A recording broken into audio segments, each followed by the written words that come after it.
Cutting your pet's nails can be a scary process if you don't have the proper technique. Sally at Pet Pizazz shows us how to with Hallie. Take a look.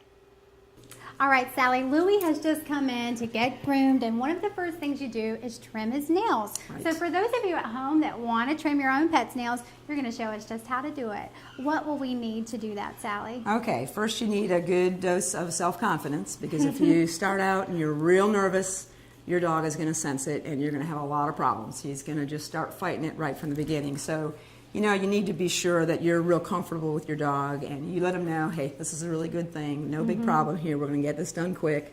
So, you know, start out like that. If you are real nervous. So you got to have the right attitude. Right. If you are really nervous, then I suggest you get somebody to help you do it, because it's really hard. And once the dog really senses that, they'll pick up on it a lot and they may never let you near them again. So, you know, that can happen. But if you're real confident, your dog is good, and you're used to working on them, then I would say the best type of trimmers is this type right here. There is a little guillotine one where the nail has to go through a hole and you do it. That's very difficult. The blade can be back closer than you think and be taking off more, and you'll have a bloody nail. And then if he pulls away, then the clippers goes flying because you can't get it off the nail. So and then your self-confidence really goes. Exactly. And then you're starting from scratch trying to catch him to do it. So he needs to be restrained. If somebody can kind of help you, have a leash on him, whatever. It's hard to just take a dog that's just sitting there and not expect him to go all over. They need to be pretty, you know, restrained.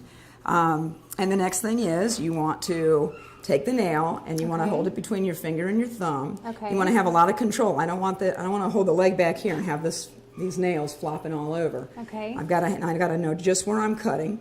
The nail comes down around like this angle, and you want to take this angle when you're going to cut it off.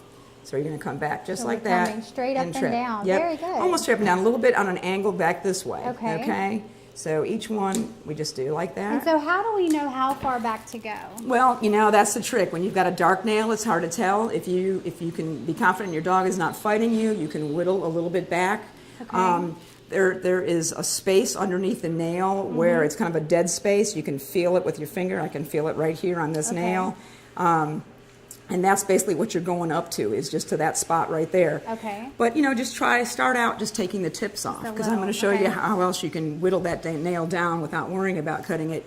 If you just take a little bit off with this, you get the edge off, like so. Very good. And try not to take too long. Try to get it where it needs to go and do it. If it's forever, the dog gets built up and gets really nervous. And see, this is great, because when I've trimmed my dog's nails, God help my poor fur babies, I have gone at this angle, so that really makes a big difference. It's better if it's like this, and then you're behind the dog like this, so I can see exactly what I'm cutting off. If I'm in the front, I can't tell. And you can almost see the little dot right here, where because where the blood vein comes out, there is a little nerve that runs right along with that. So that's what you're hitting when you quick it, when they say you quick it. And it can be painful if you just barely touch it, you know. It's not a real big deal. Some dogs are very stoic and some aren't. And sometimes you'll think you're going to bleed to death. They're not. It's really a very, really a small amount. So like, don't freak out, because again, that scares the dog.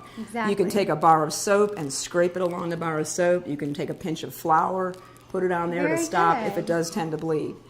Or you can get Quick Stop. If you purchase this, you can purchase some Quick Stop. It's a little yellow powder, and it takes away the pain and it cauterizes it. So that's some good stuff to have on hand if you're going to be doing your dog's nails. So if you find that does happen, just be prepared with Be prepared with some Quick Stop or one of those items to use. Very good. The next thing I would say to do is to Dremel the nails if you can. Now, if you have a dog with long hair flowing, don't try the Dremel, because it will catch that hair, and that'll be a real freaky situation. You don't want to do that. It's got to be a fairly short-haired dog.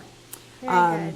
And again, you can find Pet Edge. A lot of people buy supplies now on Pet Edge online, and you can order something like this. You can even we use this on the big dogs. This is just the Black & Decker Dremels. And very good. They also make a little $30 cordless Dremel. That's a great little tool. Works perfect on your little dog at home. It's kind of like filing the nails after you've It is filing the nails. It's exactly what it is. So, and again, I just kind of take those rough edges off. And I just come in, and I have my hand up close to the Dremel itself, and I just kind of round it around, sort of like I'm paring an apple. I'll use my thumb here. Again, I have a lot of control of this paw and the little digit, and I just kind of roll it up and down on there and just smooth it out. If you do this, every month, you don't even have to use the little clicker thing. And you can do have just said this. that it's recommended to trim your pet's nails 4 to 6 weeks. Right, so it's important every for 4 to folks at 6 home weeks. to remember that, because it can be painful for your dog. It really can. People most times say, "Oh, he's scratching me." Well, that really isn't even the point of it. He may be, but the point is, these little guys, their feet, especially if you have an obese dog or an elderly dog, their little paws should be tight on the floor. Or when those nails start to hit the floor, it spreads their little fingers apart, and it's very painful. That especially if they've got, like I say, the extra weight. It really needs to be done for the health of your dog. I've seen a lot of dogs come in where they've even bitten them off themselves. Their feet hurt. So, and we can look at the difference here, guys. Look how smooth she's got it here. Yeah, these are nice and smooth. She has filed it down. And then, of course, you can see how long they were before. So hopefully now you guys have the proper technique to do this at home. And if you're still a little worried, bring them right into Pet Pizazz. She will get them sorted out. Thanks so much, Sally. Sure. Thank you. If you'd like to be featured and show us how it's done, shoot us a message on Facebook at The Business Connection on HTC.